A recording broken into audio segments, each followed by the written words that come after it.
Hello friends, in this video we're going to learn some powerful English vocabulary words that are all related to the whimsical and fun-loving world of comedy and circus play, where jokers and clowns often take the central stage. They do everything for a laugh. They use ludicrously exaggerated words and actions to create a risible show. Their playful banter, occasionally crossing the line into derision, lampoon, and taunt, mocks the follies of human nature.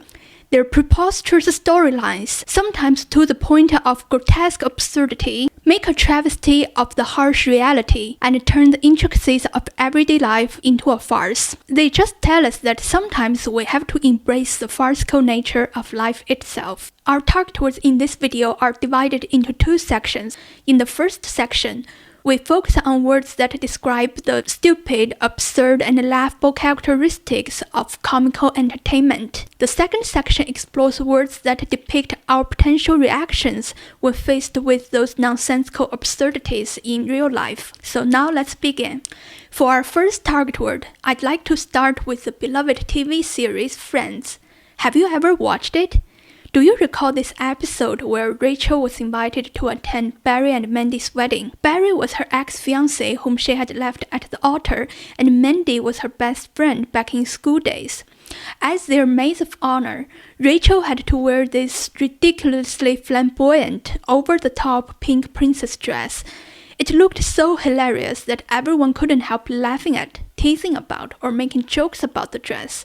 Clearly, Barry and Mandy were intended to humiliate Rachel for what she had done, and to make her look like a joke, a laughingstock, or slapstick.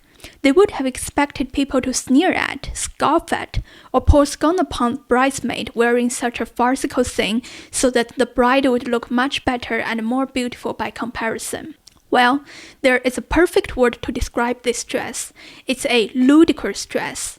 Ludicrous is an adjective that means so stupid, unreasonable, and out of place as to be amusing. You can use it to describe anything that is absurd enough to make you laugh. It's often used to express disbelief or to criticize something that is seen as utterly foolish or illogical. For example, if you see someone wearing a bikini at a conference meeting, you might exclaim, "That's a ludicrous sight," or if someone tells you that he wants to obtain everything without putting in any effort, you might deride and dismiss his ludicrous idea. Whether it's a piece of clothing or an idea, ludicrous things tend to invite jest and ridicule. Now let's put ludicrous in context. With voluminous blonde curly hair flowing down to shoulders, she stands confidently in a fluorescent pink dress.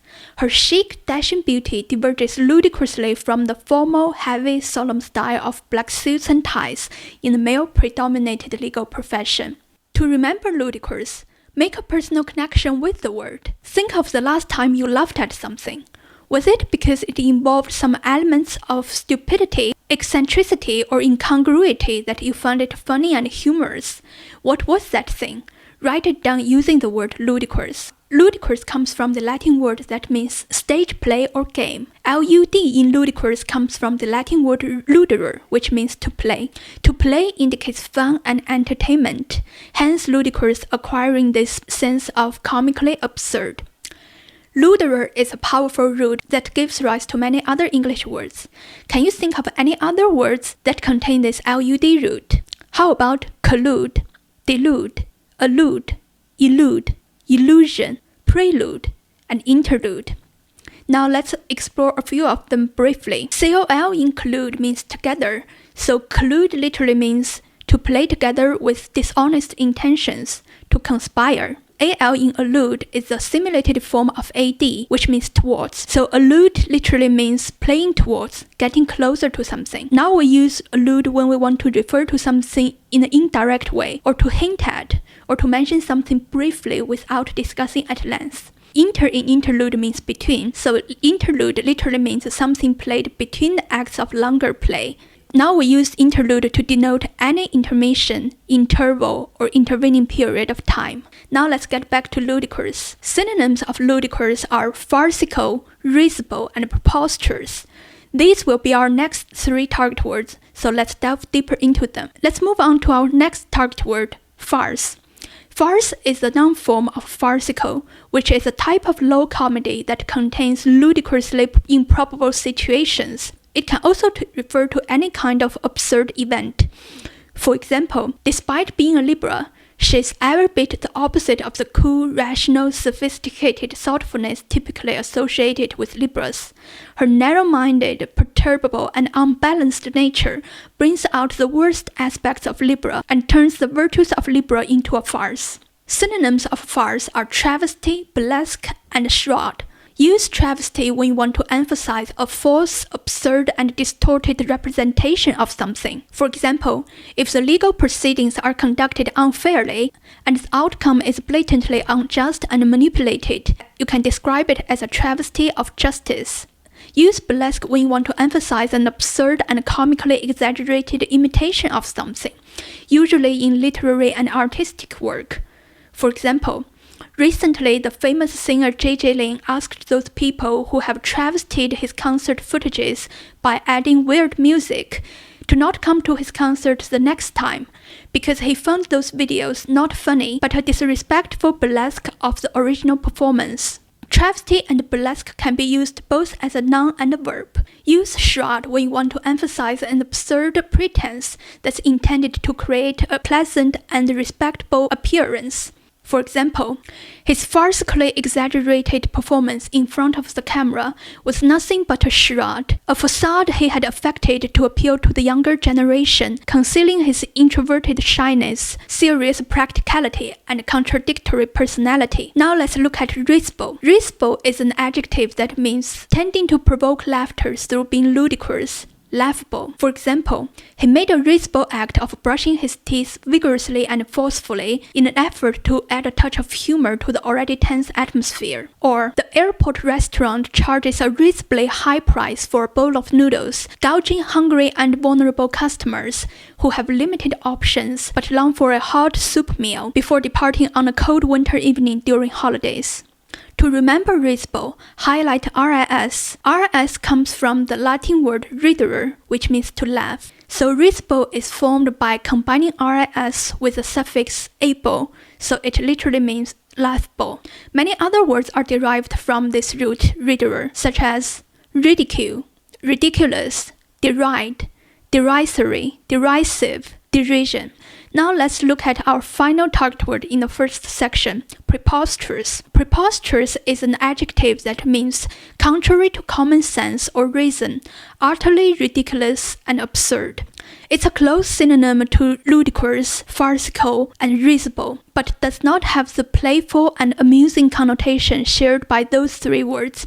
Instead, it has a stronger sense of outrage at the appalling nature of those nonsensical absurdities. It often goes with words like idea, notion, claim, story, or theory. For example, social media circulated preposterous stories of the astonishing lengths some actresses would go to lose weight for their roles. The etymology of preposterous is a good mnemonic to help us remember this word.